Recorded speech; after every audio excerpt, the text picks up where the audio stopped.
Good evening, everyone. Thank you so much for joining us and welcome to tonight's webinar. I'm Dr. Kali Namdar, the School-Based Services and Resilience Programs Director at OHEL. Tonight's webinar is part of our In It Together series to help parents navigate the mental health challenges that their children are facing today. We are very grateful to the support of UJA Federation New York, who are sponsoring this series, and to all of our school partners that are here tonight who've helped us share this resource with our school communities. In preparing for tonight's webinar, I spoke to a bunch of teens that I know and asked them, what are the things that you wish your parents knew? And it was really interesting how almost all of the teens that I spoke to responded in the same way. Really? Do you really want to know? And then once they started talking, it was as if they couldn't stop. And I quickly came to realize that our teens have a lot on their minds, and I was able to quickly see that teen angst isn't just drama. There's a really deep need for our teens to be seen, to be heard, and to be understood. And that's what we're here to unpack tonight. Tonight, we have an incredible panel of mental health professionals and educators, and they're also parents as well, who work closely with teens in the educational and therapeutic spaces. Our panelists tonight are going to share insights, they're going to share strategies, and they're going to share real talk on tonight's topic, things I wish my parents knew, parenting today's teens. Throughout the program, we would love to hear from you, and you're welcome to put your questions in the Q&A box. If you have a particular panelist you'd like to ask your question to, please indicate that as well. I would just like to say that if we really want to ensure that this webinar is helpful for all of our viewers. So when it comes to putting questions in the Q&A box, we kindly ask that questions be kept more general rather than focused on your specific situation, which will really help us provide insights that can benefit our entire audience. We appreciate your understanding, and we really look forward to hearing from you and hearing your great questions. After this webinar, we're going to be offering parents an exclusive opportunity to schedule confidential consultation sessions to receive parenting support from Dr. Debbie Ackerman, one of our panelists tonight, and the details will be emailed to you after the webinar. Sessions will be private, they'll be 15 minutes long, and all information provided in the session is for educational purposes only and doesn't constitute therapy or the establishment of a therapeutic relationship.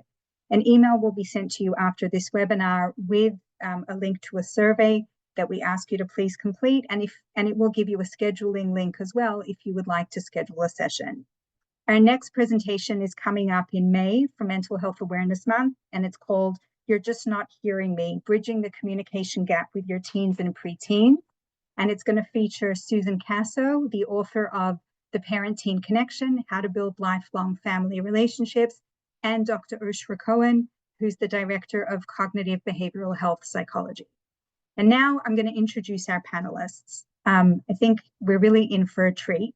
First off is Dr. Debbie Ackerman, who is a social worker with years of experience in addiction, recovery, and trauma. Debbie is a wife and mother to 11 biological and 8 chosen children, and she completed her dissertation on addiction in the Orthodox Jewish community. Currently, Dr. Ackerman is full-time faculty at Wurzweiler School of Social Work and also maintains a private practice. She brings her own personal experience of trauma and loss to her work, and now to the public sphere as an inspirational speaker. Building on Torah philosophy intermingled with 12-step recovery, Debbie shares her story of devastation and regrowth and of turning tragedy into triumph. We're really looking forward to hearing from Dr. Debbie tonight. Dr. Sholem Augenbaum is a colleague at OHEL. He is a wonderful psychotherapist and the clinical director of Tikva at OHEL, where he provides therapy, trains therapists, and educates the Jewish community on parenting, relationships, and addiction. And his first book is Inside Outside Parenting, Understanding Your Child's Needs, Nature, and Personality. And his second book, Divorce, is coming out later this year. And Dr. Razel Yaish received her PhD in clinical health psychology from Furkov Graduate School at Yeshiva University. Dr. Yaish is the clinical psychologist at Ma'ayanot Yeshiva High School for Girls. She has worked with teens and the special health needs population of all ages, for many years as head counselor at both Camp HASC and Camp Simcha. Dr. Yaish consults and presents workshops and talks for local and national organizations on topics related to Torah mental health, general health, and the specialized needs community. She also maintains a private practice servicing primarily adolescents, emerging adults, and the specialized needs population. Now we're going to move right into tonight's program. And I would like to ask each of our panelists, starting with Dr. Debbie Ackerman, then we're going to hear from Dr. Yaish, and then we'll hear from Dr. Algenbaum. Based on what you are seeing in your settings, whether it be in schools, whether it be in the clinic, whether it be in private practice or all of the above, what are the things that teens and preteens wish their parents knew? What do you think teens believe is the biggest misconception that parents have about their teenage children or their preteen children? And what are teens telling you is the biggest challenge they are facing today, and how can parents best support them? We're going to start with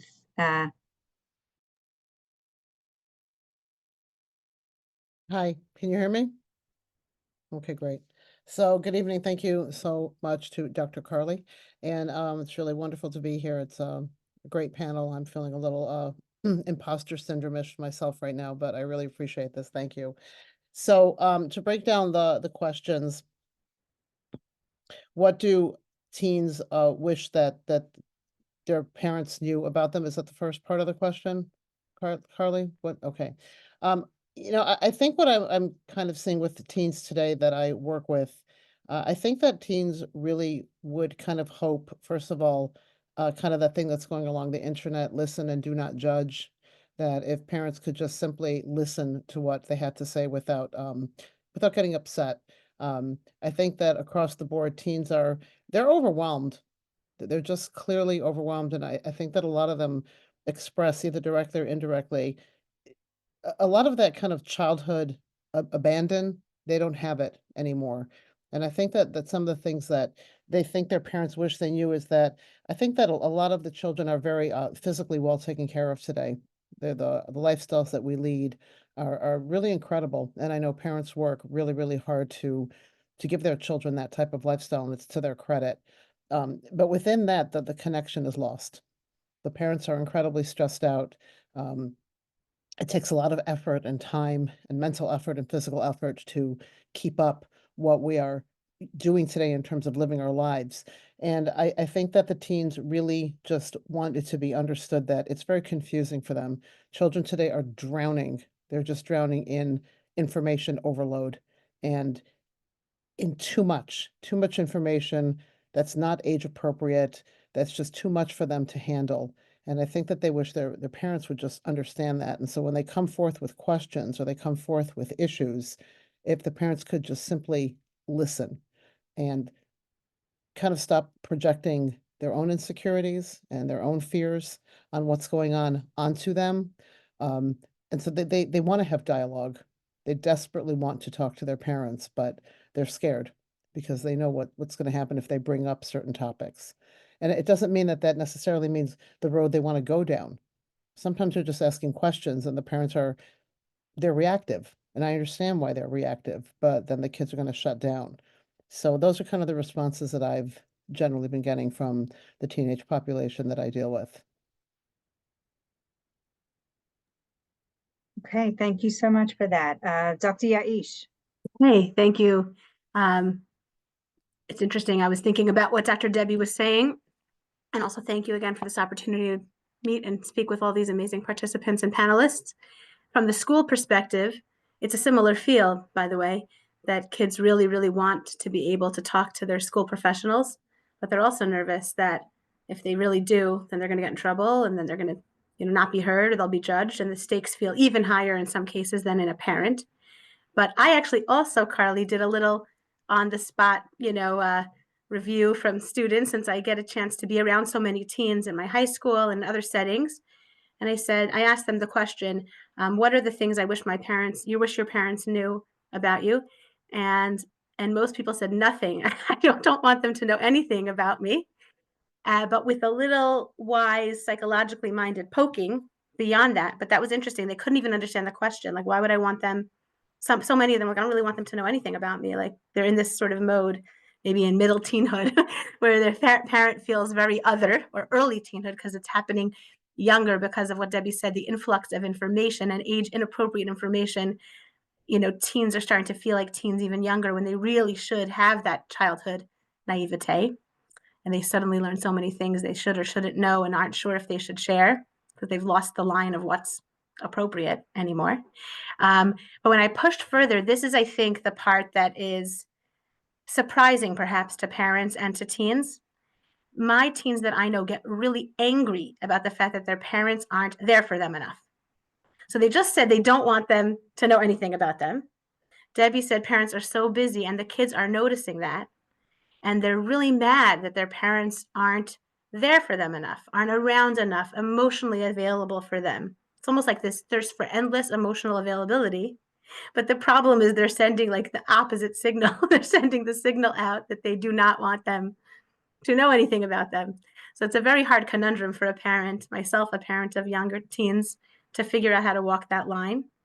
But it's helpful to me because when I trick myself and think that my kids don't want me around, I remember how much my teens tell me in private practice and in the school setting that is where the anger comes and they get mad and they're not around, they're not available. There's this thirst for parents that I think modern day parents are having a hard time filling.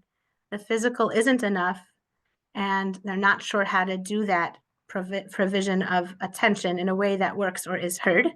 So I thought that was really, for me, something I wanted to open with, to say that we might pull this thread back later on, how parents can do this and be there more for their children. Thank you. Thank you for sharing that. Dr. Agambaum. Yeah, sure. Good evening. First of all, thank you, Carly, for inviting me. One of the, I think, challenges or detriments of going last when the two people in front of you are experts in the field is that there's very little left to add to the conversation. But I think it also shows the beauty of, when you know that you're onto something when 3 people or 4 people are reflecting in their own unique way the same types of ideas. And so I think that there's a beauty in that as well. I just wanted to just take a minute and address some of the other parts of the question as well. I wanted to first say that looking at the title of the webinar series, the In It Together, I cannot think, if it comes to parenting, of a better title, a more accurate title you could have chosen, because I think that parenting really is a shared journey. Of course, every parent-child relationship is unique, but I think there's a collective understanding amongst parents that kind of binds us all about like how deeply parenting stretches us, how deeply it shapes us. And I think that's something that every parent can know and relate to.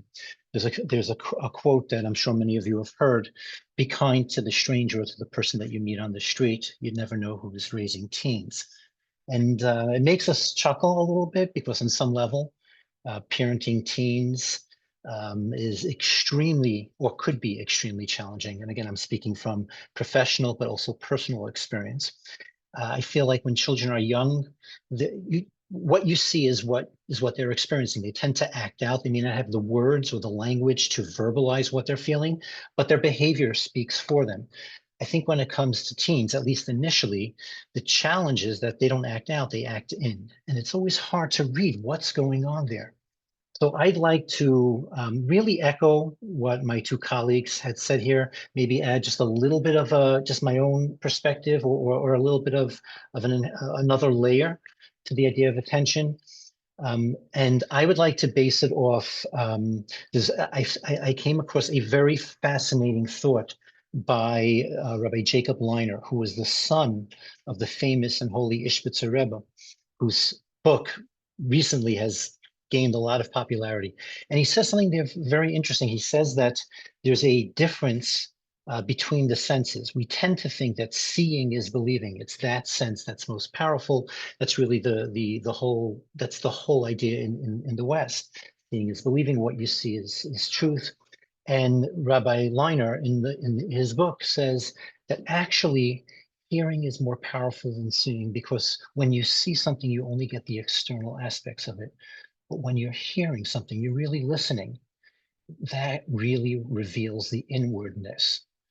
Rabbi Lord Jonathan Sacks used to say that Judaism is not a culture of the eye, it's a culture of the ear. And I believe that we could extend that to parenting as well. I think one of the biggest misconceptions, or one of the things that I think that teens would wish their parents would know, is I don't think today we have a problem with parents loving their children. I think there's a conflation of love equals understanding them.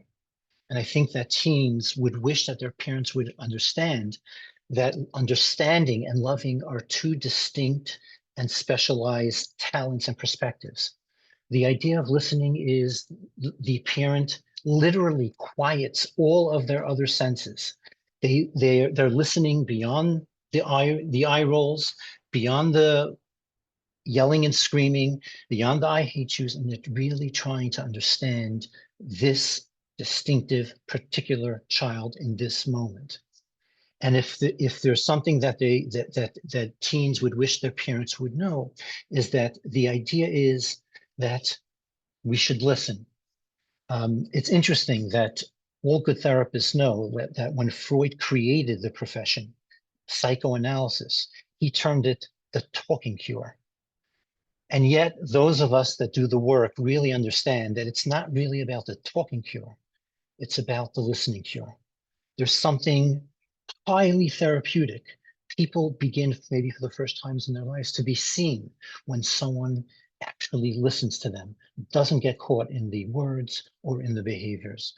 And so I think that while crowds may be moved by great speakers, lives are changed by great listeners. And whether it's between us and God, whether it's between parent and child, I believe that listening is the prelude to love.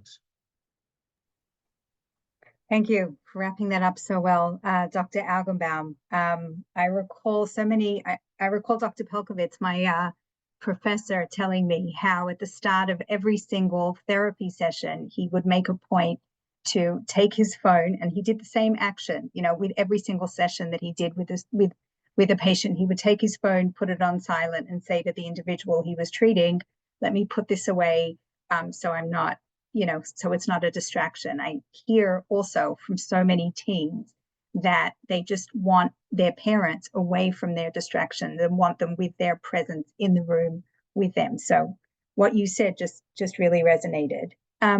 One of the things that we know is that today's teens are really, as you said, Dr. Yaish and Dr. Ackerman, our children, our teenagers are really exposed to and dealing with a lot. They have so much information that floods them, whether, they have the world at their fingertips with their smartphones or whatever means they have. And we don't have to be talking about a challenge or a struggle with a capital C or a capital S. Kids are trying to connect to their parents. They're struggling to connect with their parents. And they're also feeling like their parents are struggling to connect with them. So we've got parents who on the one hand really want to show their children that no matter what, they're there for them, but then other children may not be reciprocating by feeling like they can trust their parents or be open with their parents or be real with their parents in the same way that they may be real with their friends, right? We know that teens will often open up to a fellow teen, to a peer, more than they'll open up to an adult. What is one emerging challenge for teenagers that you are seeing today that parents often underestimate? And we'll start with Dr. Yaish. So the one that popped to mind for this, as you said it, and I also, interestingly, as I'm preparing for this webinar, a couple things popped out on last week's Parsha, which I'm going to share here about this. But the thing that I popped to mind is the speed of input, right? Even if teenagers are fast talkers and play everything on their phone at the fastest speed because they don't have patience to listen to anything slowly anymore, and ask any senior or really anyone maybe above, 40 45 or 50, whatever a senior is, there's just like, there's not that patience that there was, if ever there was, I even feel it all the time, for slowing down. Yet nonetheless, I think it's underestimated that for this developing brain that thinks they can handle all the input, that the speed of input is really, really too fast for them also. So it leads to overwhelm, and they're not sure really why they're overwhelmed. They don't really think of anything. Everything they're doing is kind of normal, in a case of a teen where everything is normal, not where there's like a real kind of trauma setting or real risky behaviors that have emerged. And so I was thinking about that underestimation of a parent, like they're kind of underestimating how fast everything is. And maybe even as a parent, you think you're being an amazing parent by speeding up your communication to match the pace, right, of your teen. But I saw something in this week's Parsha that never jumped out at me before. Not that I'm like a Parsha scholar, Torah scholar. Could be that I'm entering the age of like the in-law age, like Yitro. Last week's Parsha was Parshat Yitro. He was like the father-in-law of Moshe, and he was in this little vignette at the beginning of the Parsha. Moshe is telling him all the wild things that happened to him in Egypt. And there's a word in there that Yitro listens, and I think it's a funny word. It's like vayichad. It's a strange word. And Rashi says, what does this word mean? What does he listen with this word? And there's two things that he answers. One is that he is really besimcha, like he listens with wow, joy, like he gives Moshe a real physical, like facial response, and feels his joy at the miraculous salvation that he got out just in time, all the wild things that happened to him. So he's really listening and reflecting. It doesn't sound like a fast listening. It sounds like an emotional, in tune kind of listening. And then the second interpretation that Rashi says is that he even got goosebumps on his arm, Yisro, that the little chad was like little pinpricks of goosebumps, which means he really internalized, like Dr. Shalom said, he really listened to that story and made it like his own. He wasn't just like half listening. He was listening so much that his own body had a physical reaction to the story. So I was thinking that is something that a challenge our kids face, is this speed, that we can sort of slow ourselves down in response as opposed to speed up. And then the next part of the story is Yisro gives Moshe a ton of advice. And it seems like Moshe is receptive to him. I don't know if Moshe would have been as receptive to advice from some grown-up, his father-in-law, if he didn't already have the feeling that he actually cared about his interesting story that he told him. I was thinking about that, It's like someone else might have viewed Yisro as like kind of meddling, or like, leave me alone, I'm managing the country, I don't really need my father-in-law's advice. But he took it. He really needed it. Yisro heard him. So I was thinking that's an emerging challenge, like the speed of input for all of us. And then perhaps an answer back would be to counterintuitively slow ourselves down if we're lucky enough to catch our teen for long enough to get the opportunity. But that was something that came to mind.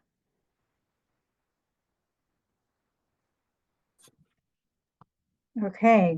All right. Thank you for that. I'm going to just remind the audience, if you would like to ask a question for any of our panelists, or just ask a question, you're welcome to put it in the Q&A box, and we'd be happy to answer your questions live. Okay. What are the signs to look out for that my teen or that my preteen is struggling with something and might want to reach out, but they're not sure how to? Whether this is, something that relates to a friend of theirs. For example, I have a friend that's confided in me that they're struggling with, something mental health related, or whether this is an issue that relates to themselves, whether they're overwhelmed in school and they're not keeping up, or whether it's some other mental health challenge. So if I could ask Dr. Algenbaum, what are the signs to look out for that my teen or my preteen is struggling, but might not know how to reach out? Yes, that's a great question. And so I'm going to take the view that I used in my book. And when it comes to the question of recognizing when a teen or a preteen is struggling and how to respond, I think it calls really us into attention about I think the most fundamental aspects of parenting, and that is truly knowing your child. Obviously, every child is different, and what might be a clear sign of distress for one child is not necessarily for another, which may look entirely different. And I think that the starting point, therefore, is not necessarily knowing the exact signs, but understanding your child's unique personality patterns and rhythms. I always tell parents that, and I try to incorporate it myself, that parenting is as much about presence as it is about perception. It's about being, if you know your child's about being attuned to the small shifts in their mood, their behavior, the way that they may interact. And it's less about becoming a detective and looking for specific, a checklist of red flags. It's more about being constantly engaged. So I think the answer to the question really is like, what is your ability to recognize your child if they're struggling? How well do you know their natural temperament? Are they typically talkative, or are they more reserved? Do they process emotions openly, or they hold them in? Really understanding your child is really the starting point for any of the signs. I do want to say over here something really, really important, and that's the difference between the genders, between boys and girls. This is probably not a new idea for parents that are attending tonight, but in a general sense, boys, adolescent teen boys, tend to kind of retreat into themselves, mask their feelings. They may even like deflect using humor or some other distraction, maybe even defiance. So when it comes to teenage boys, they usually express vulnerability less directly, which means that parents have to pay a little bit more attention, closer attention to subtle changes. Whereas adolescent girls generally tend to lean into relationships and social dynamics as a way of expressing their struggles. And sometimes you'll find them dropping hints about concerns about a friend, right? So understanding the differences between male and female. The last thing I just want to say is something which I had to learn the hard way. It took me a very, very long time to understand this and then to accept it. And that is, parenting means being open to inconvenience.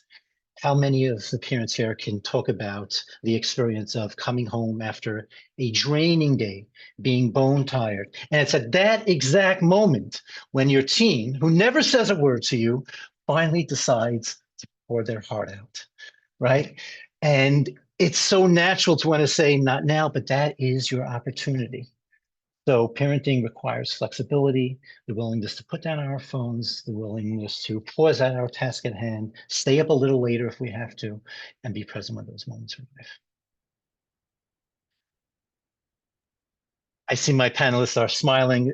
I guess this is a universal experience, right? Okay. Right. Well, we can't see everybody else here. I think I would say probably most parents are smiling, right? Those window of opportunity conversations that happen on the fly and always at the most inconvenient times, or so we think. Razel.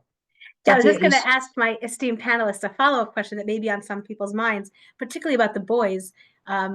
If the cues are muted, and a parent just asked me this, which made me think about it, how much should I pry? Like if I'm getting a sense that something, he's retreating, but he's not having the words to tell me, or he's not using that style.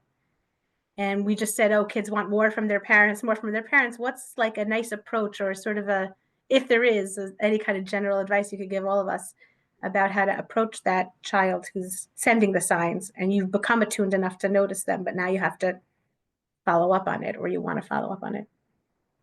Debbie, you want to chime in? I know you're itching too. You have a lot to say. Thank you. Come on. First of all, I'm listening to this and I'm going to take like a 30-second commercial break. My son, several years ago broke his arm, and I had to take him to the orthopedist after work. I work in the Heights, and it was in Fort Lee. So I took him to work with me, and I remember I sat him in the car with a bagel, blah, blah, blah, and I put my headphones in and I started making all my phone calls. And by the time we reached Yeshiva University, my son was about 11 at the time. He said, "Do you do this all day?" I said, what do you mean? He said, no one is happy that you're talking to." I said, "Well, what makes you say that?" He said, "I hear what you're saying to them." He said, "Everybody's just complaining to you." I said, "Well, that's what I do. I help people with their problems. I like doing that." And he looked at me, he said, "No wonder you come home and say, I cannot talk to another human being. I have to go to sleep." I'm like, "But I like my work." He's like, "But I get it." He's like, "I wouldn't want to talk to anybody either if this is what I did all day." I just wanted to. So that's why I was laughing so hard. how do you, I think it's a balance. I think it's that balance of radical acceptance of giving your kid the power and the faith in them that they know themselves the best, and just laying out that mat in front of them and saying, I'm here for you. You know, I'm sensing something is not right, and that's perfectly okay, and I'm here to help you. Just tell me how I can help you. My son said to me the other day, he said, if you answer the phone one more time and say, what's wrong? He's my son in college. And I guess he called him like, is everything okay? He's like, I will not call you if this is what you answer the phone with anytime. I'm like, he said, what happened to hi, how are you? I'm like, hi, how are you? Is everything okay? And so, so I think it's that yin and yang, right? Like I'm sensing that, you know, you seem a little whatever, maybe you've got something on your mind, school, a girl, or this or that, I'm not sure. I know that you can work this. I'm here to help you. You just tell me what I can do. What is it? What do you need from me? And if you need space right now, I'll give you space, but I'm here for you. And I think in that way you empower your child, right? Like I totally have faith in you, but I'm also here for you. Just tell me what I can do for you. And I'll try and do it. And then pray a lot. Okay, did we mention pray? Yeah. I think it's wonderful to see we are being flooded at the moment in our Q&A and our chat. So a lot of amazing questions are coming in, and I'm just trying to sort through. I'm just going to pull something from one of our questions that's coming in. Again, if we could try to keep the questions more general so that they could benefit everyone in the audience, that would be most helpful. So we have a question. What do we do if we are running on empty and falling asleep, and our teen, that is precisely when our teen wants to talk? Is there any way that we can put it off in a good way, or do you have any advice on how to engage a teen in a situation like that? Because they are coming to us, they are wanting to engage. Is there anything that you would recommend?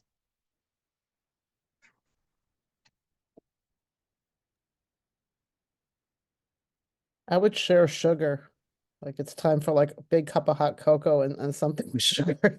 No, seriously, food is definitely also love, but you know, I think you just show your child that you know, you don't have to be brilliant. I think that speaks to what everybody here is saying is I don't think it's as important to have the answer as it is to, I really liked what Shalom said, that people are moved by great speakers, but connection is made by being a great listener.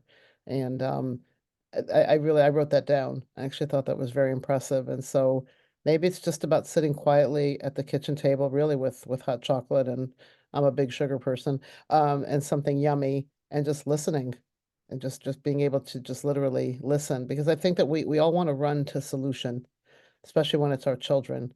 But I think that what I'm hearing tonight, which I think is really important, is let's just be, right? As a therapist say, let's just go through the process together.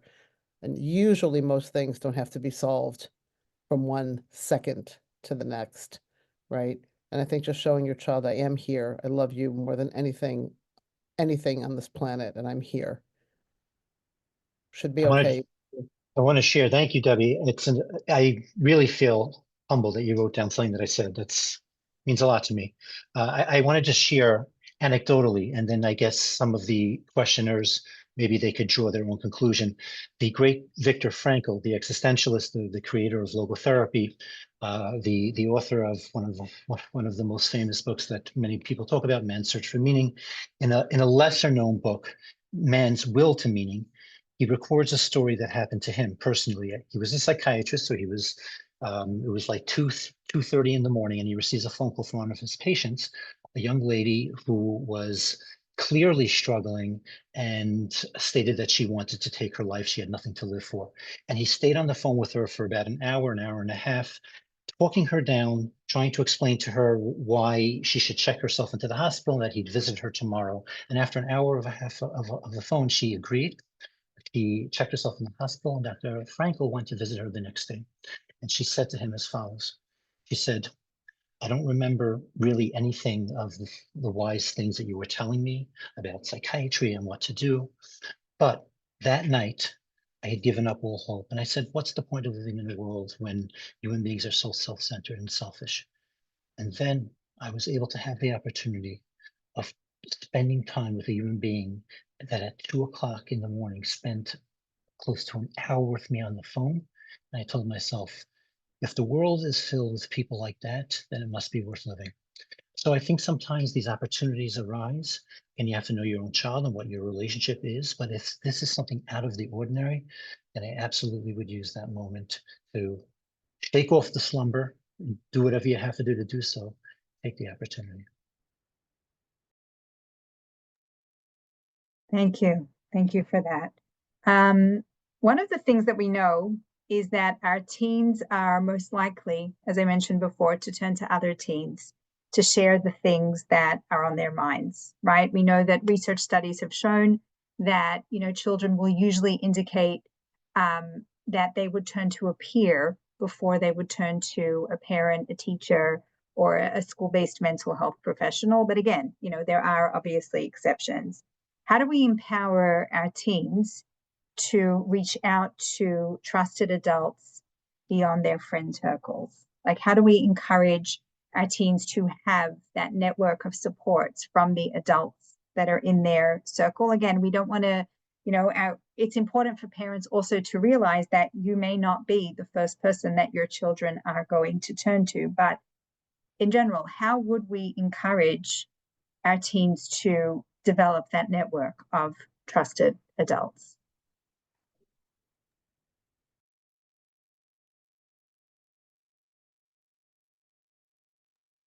Debbie, Dr. Ackerman. I think I'm about to say something not popular. I think it's okay. I think that kids are going to go to kids, and that's developmentally normal. If you look at developmental theories, teenagers, children and teenagers' friendships with their peer group, for many theorists who talk about it, is actually the template or the model for how their adult intimate relationships, emotionally intimate relationships are going to be. And they really are these like love relationships, right? You see your 10-year-old, your 12-year-old, they sleep at each other's house, your clothes, their clothes, my clothes, they share toothbrushes. You're like, oh my God, really?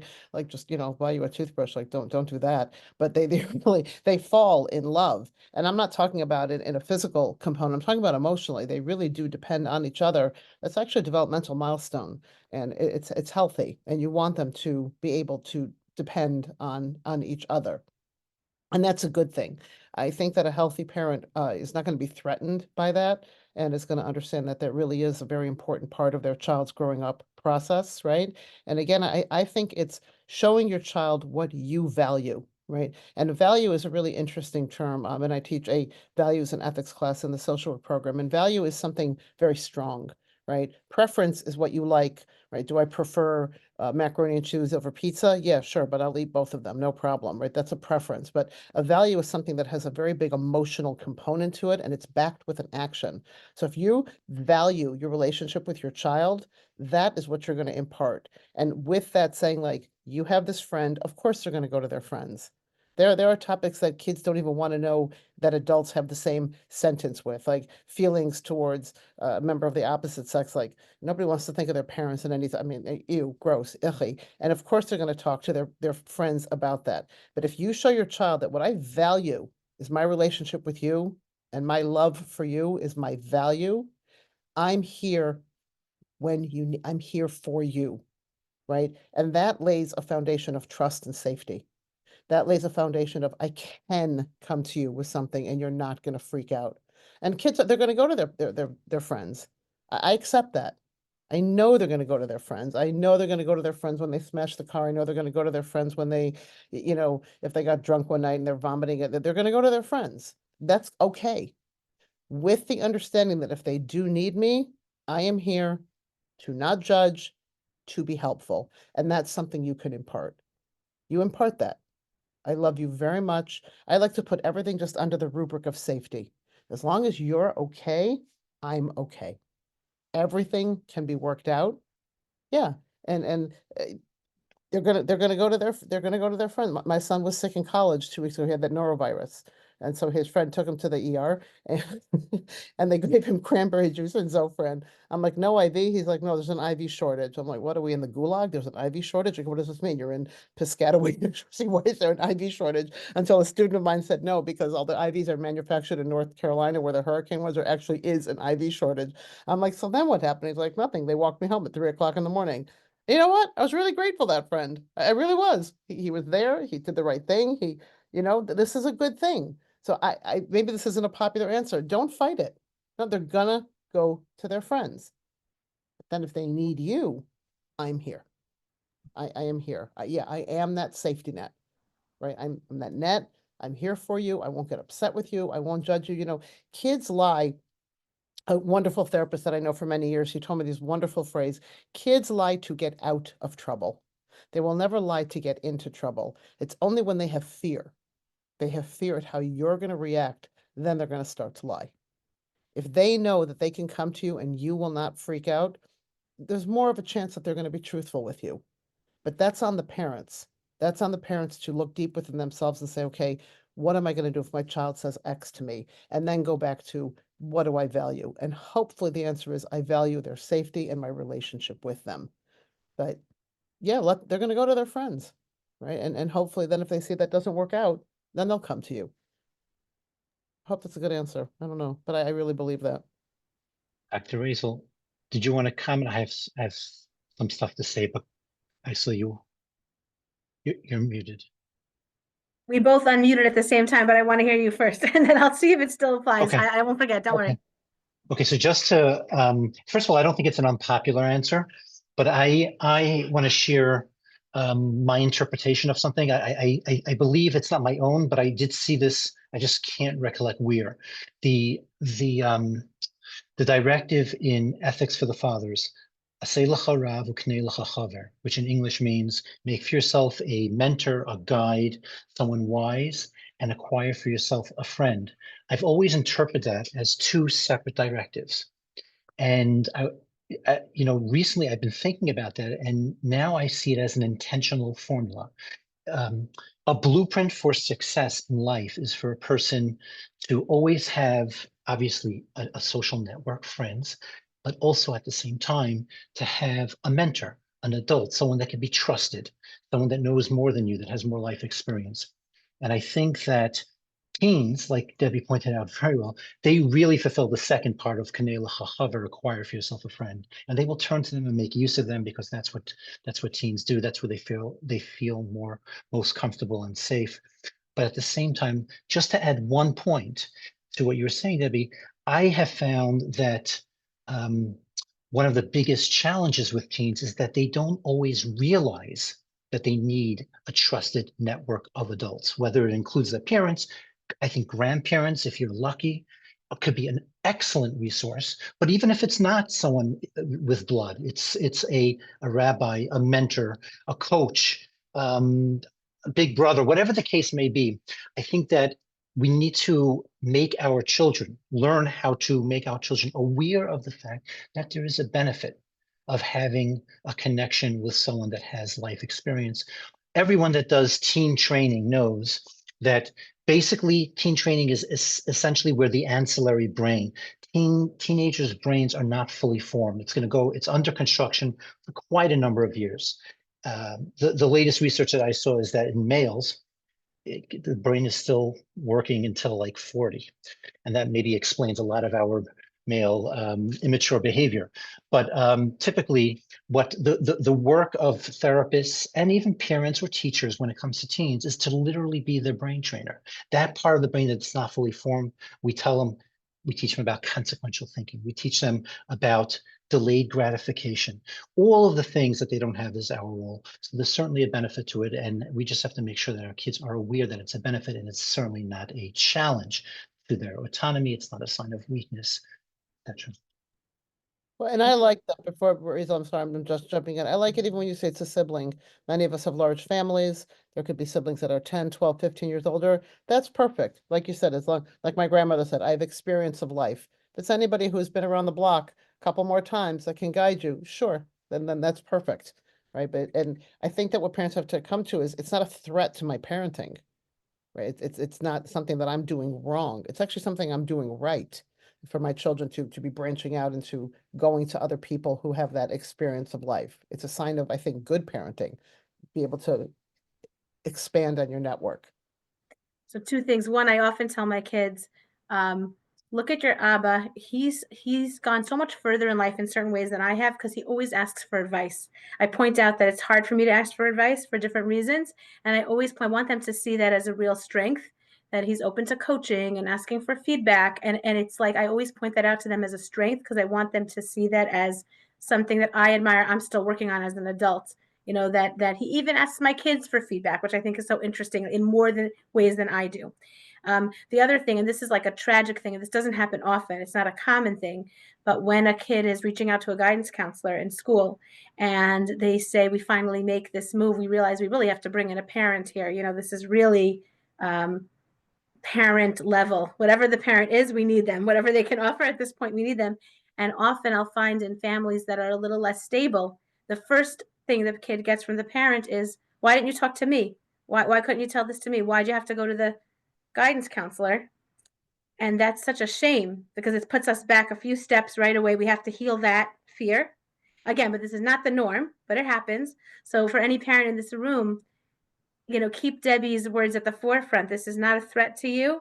It's like you've raised a kid that's wise enough to go get support. Then that's really something to, you may feel nervous. Okay, now she knows something about us or whatever it is. It's not a sibling. It's not a grandmother who knows all our ugly skeletons and weird things about us. Now someone else does. But let's slow it down and let's slow our reaction and say, that's so interesting. You needed to, you wanted to, you needed to, you chose to share. I think that is important to kind of remember that I said that I've heard that sometimes in a school setting and to check yourself. I also think you mentioned the IV shortage, but there's a mental health shortage also. Like you go to a hospital now, by the way, and I visited students and loved ones, they roll in the psychiatrist on a screen from like Iowa because they don't have enough to bring to the actual hospital. So it actually is really wise for the kids to turn to the friends, not only from a developmental perspective, but also from an availability perspective. And I think if we keep all these things juggling, we can do that. And one last thought is that when your kids ever come to you to say a friend came to me, et cetera, that is your moment to show them how to be a friend. It imparts your value system that we help people in our family. We listen, we don't judge, we try to think, but it also helps them learn about what is a boundary, when is it appropriate for themselves to realize I am out of my element here, mom or dad. I don't even know what to do. This is too big for me. I can't just listen and help. So we hope that by being a good listener and teacher in that moment, it will also guide them in that moment that they're having that when they realize, that they need to reach out to somebody. Thank you for mentioning that. I was just about to ask you the question of, when our teens, I remember being back in the school setting, how many students would walk into my door with a friend and say, let's get help together, right? Like at what point, so many of our teens are that comfort and that support for their peers, but just talking about like, how do we support them to know when they're at their limit and they need to actually reach out for support or encourage their friends to reach out for support. So thank you for raising that point. I want to shift to a question that's coming in that just came in on the Q&A. If you know that your teenager is struggling, whether it's academically, emotionally, or socially, how far as a parent do you push them to get help, right? You've noticed changes in your child. You've noticed that they are struggling, whether you're getting, email notifications about their grades or whatever might be going on. Or do we just continue to be supportive to the child until they're ready and they come to you to say, I'm struggling, or maybe they won't be coming to you? How do you juggle that balance? Can I speak to there were three questions, there were three parts of it. I'll leave the academics for the people who are more in the educational part of the work. I think Dr. Yayush could speak to that. I'll just share just with regards to therapy.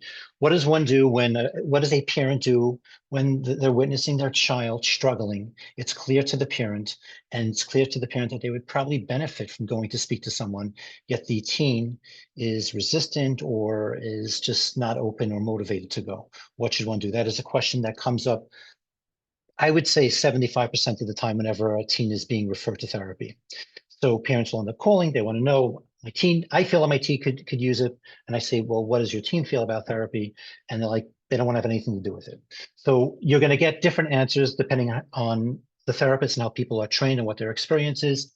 My philosophy is always, with regards to therapy, that forcing or twisting your kid's arm to come to my office is a waste of your money and time. When they are ready or when they're willing, or at least let them know that there's an invite always if they change their mind. However, I do tell parents that instead of presenting it as this whole big thing of therapy with no end in sight, we could contract with them. We could say, hey, listen, I have this guy, he's a pretty cool dude, and you could speak to him 3 times. If after 3 times you don't want to go, then you could leave. And then it's my job to work the magic, to create the relationship, to create a level of motivation that the child realizes, hey, this is a pretty cool experience. I'm talking to an adult and he actually listens to what I have to say. He asks me questions about the things that I'm interested in. So never forcing a kid into therapy for the most part is, in my experience, is not going to work, but there's always the technique of contracting.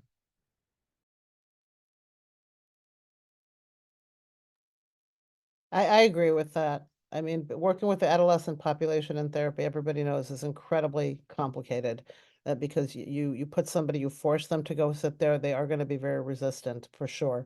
I like that idea of contracting. I happen to work with teenagers that come to me because I work in addiction and because they're going to be kicked out of school because they were drunk or they were high or a lot of the schools are very wonderfully random drug testing kids. And so sometimes things are coming up. And so they have to come to my office and they have to be in therapy. But then to speak to Shalom and to Raisel's, to what we're trained in, right? They're expected to come in and really be raked over the coals, like, oh my God, you were caught, you're on weed, you're doing this and that. And then they kind of find somebody who's like, okay, that's okay. Let's just kind of see what's going on or why you're feeling the need to do this. And then they will relax and they will start to come back for therapy. I'm very happy to report that every single one of my clients came back from Yeshiva Week break in Florida alive and healthy. Did a lot of praying that week. It was because we're therapists and we're trained. And it was like, I know you're going to drink down there. There was no question that any of my teenage kids were going to be sober in Florida for Yeshiva Week. But, let's do harm reduction. Let's just kind of make sure you come back healthy and okay. And so once the teen sees, again, I can talk to this person, I'm not going to get screamed at. They totally get it. Hopefully they will continue to come back and engage, right? And that was they all came back alive and healthy. I was so happy when Yeshiva Week was over. I'm like, thank you, God. And the weather was bad, so they were doing way too much inside activity. The beaches were not really an option this year. So, but that, yeah, teenagers are a tough crowd to get into therapy for sure. But they are a favorite to work with once they are invested. They're great. They are my Yeah. absolute most favorite population. They're wonderful. They really are wonderful. And they know a ton of stuff. You can, as a therapist, you can learn a ton of stuff from them. Yeah. They're fantastic. Okay, we are being inundated with questions. I'm going to apologize in advance to our audience tonight. We are doing our best to get to all of the questions that are coming in, but tagging off what Dr. Algenbaum and Dr. Ackerman just mentioned, Dr. Yaish, if it's okay, I'm going to direct this question to you. Teenagers today have developed their own unique language using slang terms like slay, fatback, and many others. And as parents, how, or I guess we could also say as in our roles, whether we're therapists or educators, but as parents, how should we approach this evolving language? Should we correct them and encourage proper English when they speak with us? Should we make an effort to learn and incorporate their slang to better connect with them? What's the best way to balance maintaining clear communication while also respecting their social language? It's a great question. It's a fun question. We were in yeshiva break, my family, and we went to a basketball game in Miami. And one of the like big screen, mega screen, jumbotron screen things was seeing how many people they interviewed players if they knew Gen Alpha words. So they had the players up, they said these Gen Alpha words, and they asked the players if they knew them. And my two preteens were like, oh my gosh. And they knew every single word, on the Gen Alpha words. And I knew too. But what was made me feel better was that these players who were pretty, cool guys, they didn't know the words either. So we were kind of like showing the differential, how fast things change in slang.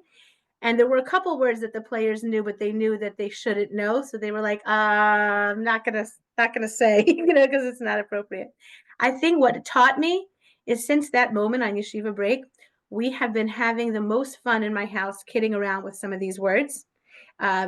Using them, I use them in ways that make my kids cringe and laugh and sort of be like, oh ma, it's really, it's not, you're not it. Like that is so not it, mom. But it's bringing me a bond that I wouldn't have had otherwise. And for that parent who's asking the question, I really hear the other side also. There's this great sort of desire. We want to teach, like it's fun to know these words, but we want to teach them to remember, hey, that's not a word you would use, let's say, on a job interview, right? It's a word you would use with a friend, but that might not land so well in a job interview. But I think in today's day and age, when we're so looking for connection, we're so thirsty. The kids are saying they're thirsty. We're saying we're thirsty. Obviously, barring some like real value-driven decisions about, say, curse words or words that are like sexually inappropriate or totally wrong for the zone, I think it would be an amazing thing to sort of ride with them. As Debbie and Shalom said, what's fun about working with teenagers is they are great teachers. They have a lot to teach us. They're not shy to teach us. And, I've one client in the past, I remember used to always say, Dr. do you want me to translate that for you? Or do you want me to show you how to do that on social media? Like, because you probably don't know. I'm like, no, some things I knew, some things I really didn't know. But that was a fun role for her to be in. So to take that parent to say, let's take those words, let's use them as a vehicle. Tell me more about those words. What's that? Am I using slay properly? It sounds so inappropriate to like killing, but like, tell me, when would you use that? And then like use it on occasion in your house and see if it works. And I even told the story to some colleagues at work, and we're cracking up about these words and we're having a great time, as opposed to like an older day that might have said, oh, kids today, the words they're using is just so inappropriate. Let's join in. And I see other questions here about boundaries. You don't have to lose your boundaries still if you're using some of these words. We're obviously picking the words that are within the boundaries of our family values, but that is unexpectedly provided a vehicle for connection and joy and humor. The words that you just mentioned, kids today. I have teens and preteens in my household. And one of the things that I hear very often from my own kids is, if I hear one more teacher, if I hear one more person use, kids today, or that just seems to be like that, they're already like tuning out as soon as we mention that. But you did just mention the word boundaries. And we're having a lot of questions. I'm really trying to just group, but we do have so many questions coming in. So I'm trying to gather the common themes that are coming in. Okay. And one question we have here is, I understand you're meant to listen to your child. What if your child wants something and you don't agree with it? Or what if your child is keeping company with someone or hanging out with someone and you don't necessarily, think that other individual is a very good influence on your child? You can't just sit back and just listen to the things that, they want of you that you don't agree with, and you're really concerned about the company that your child is keeping. How can you set healthy limits? How can you communicate in a healthy way with your child without them getting upset at you? Or should you as a parent be worried even about them getting upset at you? How do you walk that fine line? And if I could just address that question to Dr. Algenbaum. Yeah, sure. It's a very, very important question, and one that's ubiquitous. I think a lot of parents go through these situations. I want to say two things. The first is because I did, as several of my colleagues and you as well, Carly, my patients found that because when you come into OHEL, these posters, these flyers are all over the place, and they're like, what I wish my parents would know. And so I actually had some patients that emailed me responses. And while I'm not going to go through all of them, but several of them, some of like kind of like streamlining the themes was, I'm just going to read the first line of her email. I wish they would have stood up to me and stayed in control. I wish they'd have let me know that they were the parents. I wish that if I was making a choice that was not safe, they would have said no and stuck to it no matter how much I begged, pushed, screamed. I wish they weren't scared of me and my behaviors and took control when they should have and not let me take control because they were scared of how I was going to react. It's an actual line from this 20-year-old's write-up in response to the question. I think that there's definitely love and limitations, right? And trying to find the sweet spot where you're not over, especially with teenagers, where their stage of development is this challenge between like they're not a kid anymore, but they're not yet an adult, and they're trying to quote Tom Petty, trying to learning to fly, and I don't have wings, right? And so it's like we need to be able to provide them with the opportunity of autonomy with guardrails.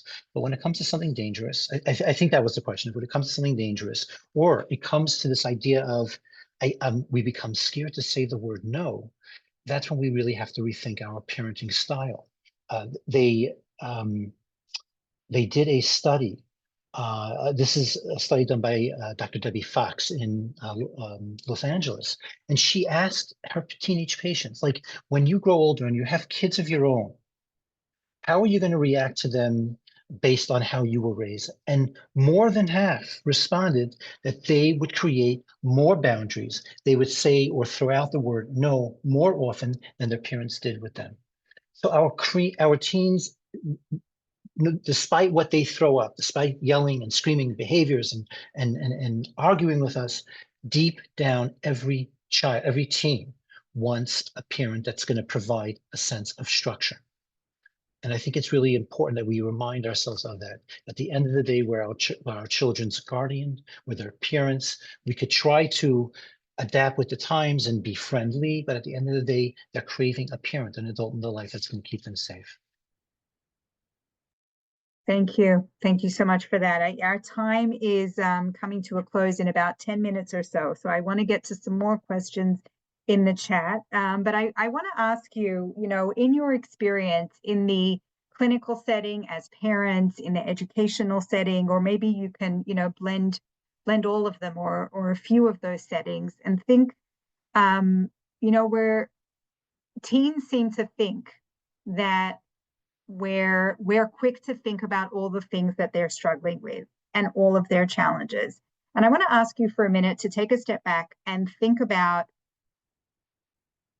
what are some signs of strength or some signs of resilience that you see in the teens that you work with or the teens that you know, that I think are important for us to take a step back and keep front of mind in the way that we're interacting with adolescents, whether it's in our homes, in our work setting, or wherever it may be. Can you shine a little light on some of the strengths and some of the resilience that you're seeing?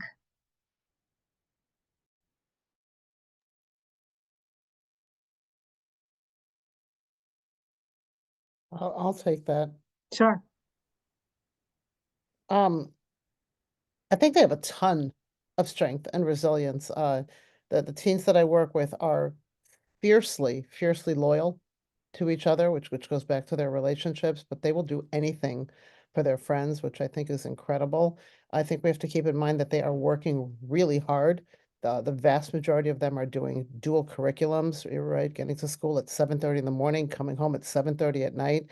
So many of them are involved in Chesed. They're going on weekends and they're spending weekends working with populations that have developmental disabilities, or going to do NCSY or other types of events where they're doing kiruv, or they're tutoring, or they're doing things, and they're really in such a high pressured society that they have to, the question on the chat that I loved, which is my daughter struggles with perfectionism. And I'm like, wow, we could even have a whole webinar just based on that question. But I think they're fun, they're funny, they're smart, they're worldly. They're incredible kids. They have unbelievable energy. They have great humor. They're inquisitive. They're trying very hard to manage tons of information, and they're interested and interesting. They have great senses of humor. I mean, they are just funny as can be. And I think that they're navigating a huge amount of stuff that gets rained upon them with unbelievable grace. I really do. They're wonderful people. They're really, they're charming. They're really, they're fun and funny, and they're fantastic. So I think they get a lot of credit. I was going to add to that there's this incredible, I don't know if this is new to today's generation, but because the teenage brain is so neuroplastic and developing, unlike our post 40, for some maybe in this audience, like aging brains that are becoming a drop more rigid, even though we have neuroplasticity until maybe the end of our lifetime to some degree, we can always learn new things. But I think what Shalom said is so amazing because they are so flexible, like endlessly flexible. They can think creatively, more out of the box than us. They're unlimited in certain ways, that they really do rely on us for the boundaries piece, which is very challenging. But if we can respect that psychological flexibility, not as a sign of immaturity, but almost like a skill that we've lost, something that we don't even have as much anymore. Maybe some people here in this panel have it because we work with teens so much. So, and all kinds of people. So we're always challenged to think in a flexible way. But I think that flexibility is a huge strength.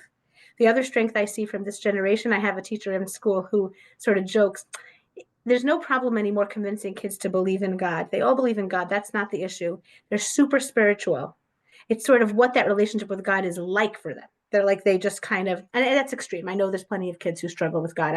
The teacher was saying, like, it's almost not even the thing. The thing, kids, it's like come nowadays from like a baseline spiritual model. They have like a built-in spirituality. And that I don't think the kids of yesteryear necessarily had. And that's also, I think, a huge source of strength and something that adults really have to tap into and speak that language. And it's also something not every parent realizes. And that is something unique to this generation, I think, this like spiritual language that they have, that they sort of be. I don't need you to convince me, show proof of the dinosaurs. Like, that's not what it's about. I'm annoyed at God. I'm mad at God, or God is stupid, or this was dumb of God, or that's kind of like this. God is like, okay, but now what is my relationship with him is more something that we can use. I'll just jump in and add to my two colleagues by saying, for me, the number one aspect of working with teens that just makes me so passionate is that they keep you brutally honest. They, like, therapists are very different when they're working with teens than they are with adults. We're less therapy. It's less about how does that make you feel. It's less about, and it's so much more authentic because teens will sniff out hypocrisy in a minute. And the moment that they sense you're being disingenuous, they're gone. They're out. And I think that brutal honesty, it keeps a therapist honest, and it keeps adults honest. And it's something which I think we should really at least value and respect and recognize. Rabbi Lord Jonathan Sachs used to say, give teens the space to inspire us, and they will. Yeah, thank you. Thank you so much for those words. I think we are coming up to our closing very, very soon. And if I could just ask if you could just do a very quick rapid fire round. If there was one thing that you would want parents to leave tonight's webinar with, think about the topic that we all came to this webinar for, the things we wish our parents knew, right? Parenting today's teenagers. When I ask the teens that I know, to comment on it, it was like what Shalom just said, like the floodgates opened, right? When we want to listen to them, like everything will come pouring out. But what would be one thing you would wish that parents would leave tonight's webinar with? One parting thought on this topic. Dr. Ackerman.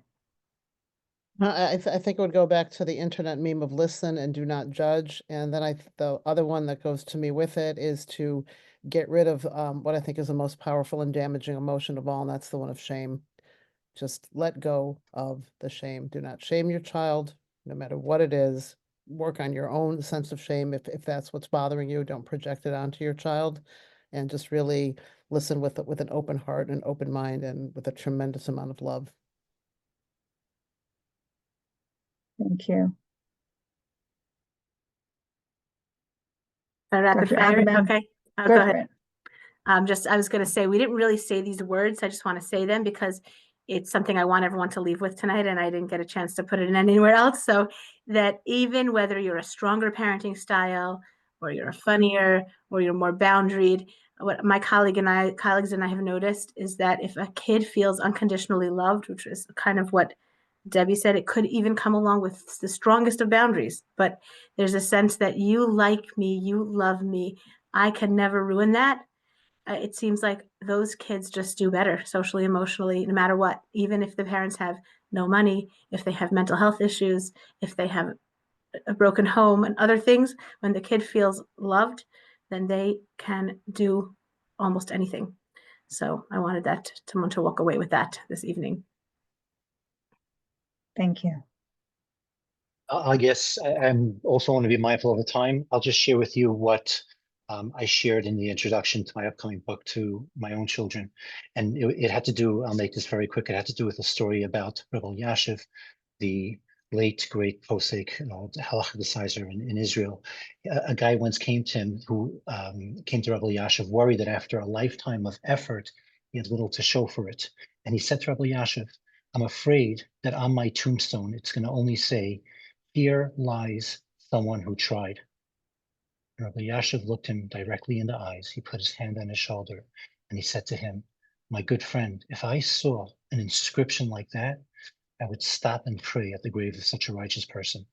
So if there's, I think, one thing that, and this is what I tell my children, this is what I'd like to leave you, the parents here, your effort matters more than your perfection. I think also everyone's doing the best they can, right? I think parents, I think kids, I think, everyone today is just showing up and doing the best that they can. And just want to say thank you to everyone who came to our webinar tonight. And thank you to our incredible panelists. We are going to be sending you a recording of tonight's webinar if you've registered for this webinar tonight. And we'll be sending you also right after this webinar, you'll be receiving a survey that we'd love to have you complete to let us know, how this webinar landed for you. We'd love to hear from you so that we can bring you more programming that is helpful. Again, we try to get to as many of the questions as possible. So thank you for sending in your questions. Thank you for coming tonight. And we're all in this together. So thank you, everyone. Good night.